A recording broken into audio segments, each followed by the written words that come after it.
Türkiye ve dünya kamuoyuyla paylaştık ve çağrımızı gerçekleştiriyoruz bugün. Yine bugün bizler Türkiye'de, İstanbul'da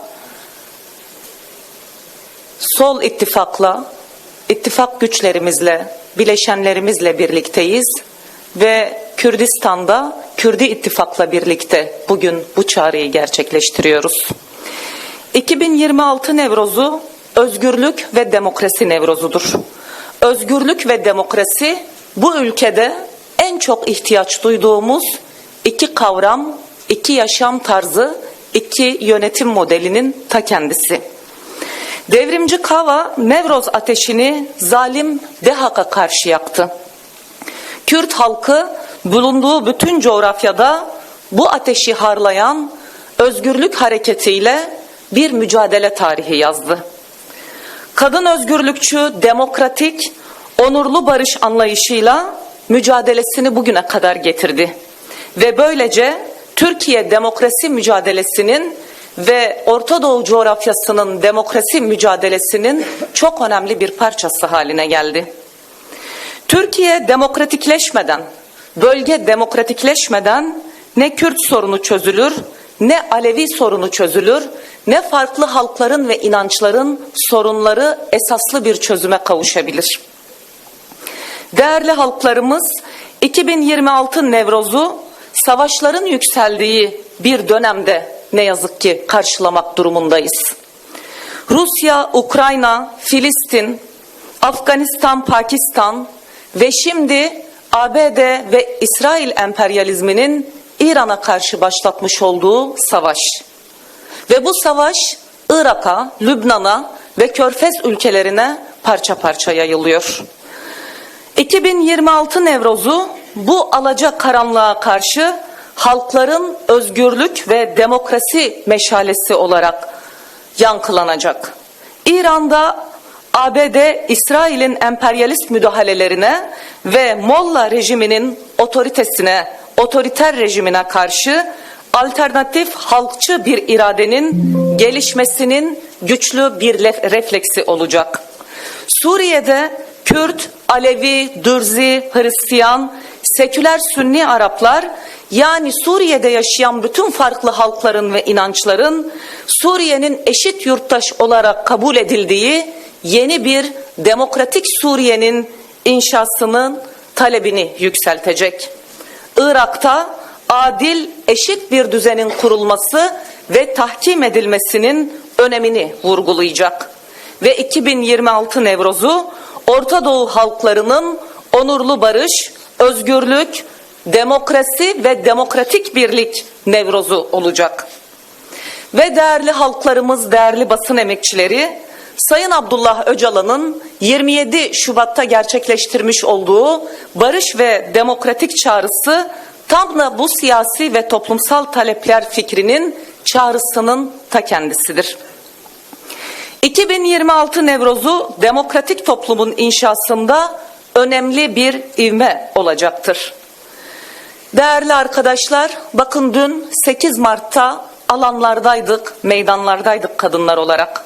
Türkiye Kadın Hareketi, Kürt Kadın Hareketi sadece dün değil, 8 Mart'ı karşılamak üzere günlerdir alanlarda, meydanlarda. Bizler de dün gündüz İstanbul mitinginde, akşam da feminist gece yürüyüşündeydik. Çok kalabalıktı, enerjisi çok yüksekti, isyanı çok büyüktü kadınların. Çünkü kadın cinayetlerinin gittikçe yoğunlaştığı bir dönemden geçiyoruz. Ve bizler bu sene 8 Mart'a 25 Kasım'mış gibi geçirdik 8 Mart'ı. Çünkü kadın cinayetleri artık kabul edilemez bir düzeyde büyük bir artış göstermiş durumda. Ve biz kadınlar 8 Mart'ın ruhuyla, rengiyle Nevroz ateşini daha da harlayacağız. Türkiye'de işçiler, emekçiler, yoksullar, emekliler, küçük esnaf aç, yoksul ve barınamıyor.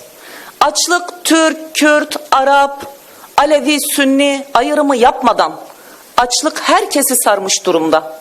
İçinden geçtiğimiz bu süreçte kapitalist sistemin derinleşen krizinin ağır bedelleri ne yazık ki Türkiye'de işçi sınıfına, ezilenlerin ve sömürülenlerin sırtına yükleniyor. Gençler işsiz, güvencesiz ve geleceksiz ve çok mutsuz. Ekolojik yıkım tarihin gördüğü en yıkıcı seviyeye ulaşmış durumda. Türkiye'deki bütün bu özneler olarak her birinin kendi özgün mücadelesinin güçlü bir biçimde örgütlenmesi son derece önemli ve bir o kadar önemli olan bütün bu farklı dinamiklerin bir bileşke oluşturarak değiştirici, dönüştürücü, örgütleyici bir güce sahip olması son derece önemlidir. Bütün bu dinamiklerin isyanının, itirazlarının örgütlü bir güce dönüşmesi son derece kıymetlidir. Ve biz bütün bu kesimlere ve öznelere buradan çağrımızı yineliyoruz.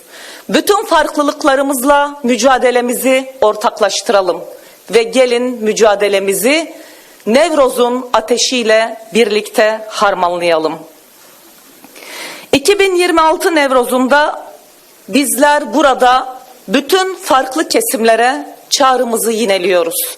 Herkes Nevroz alanlarına kendi rengiyle, kendi diliyle, kendi savunduğu mücadele dinamiğiyle Nevroz alanlarında hep birlikte, hep beraber olalım.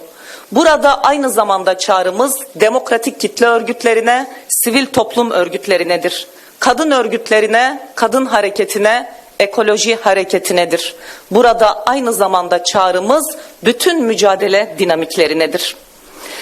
Bu Nevroz'da Sayın Öcalan'ın yaptığı çağrının ve devam eden sürecin ihtiyacı olan demokratikleşme adımlarını hep beraber haykıralım. Sürecin artık yasal ve hukuki bir zemine oturması gerektiğini hep beraber haykıralım. Sayın Öcalan'ın özgür çalışma ve iletişim imkanlarının artık sağlanması gerektiğini haykıralım. Kürt halkının oyalanma değil, somut adım taleplerini ve beklentilerini haykıralım. Ve buradan aynı zamanda sevgili Kürt gençlerine özel olarak seslenmek istiyorum. Sevgili gençler, çalıştığınız iş yerlerinde, mahallede en az bir arkadaşınızla, Kürt olmayan bir arkadaşınızla lütfen konuşun. Nevroz'u anlatın, el ele tutuşun ve Nevroz alanlarını hep birlikte siz gençler, Kürt olmayan arkadaşlarınızla birlikte oraları doldurmayı hedefleyin. Nevroz direnişin, umudun, inancın tazelenmesi demektir. Doğanın yeniden yeşermesi demektir. Nevroz, Kürtlerin özgürlüğü, Türkiye'nin demokrasiye kavuşması mücadelesidir.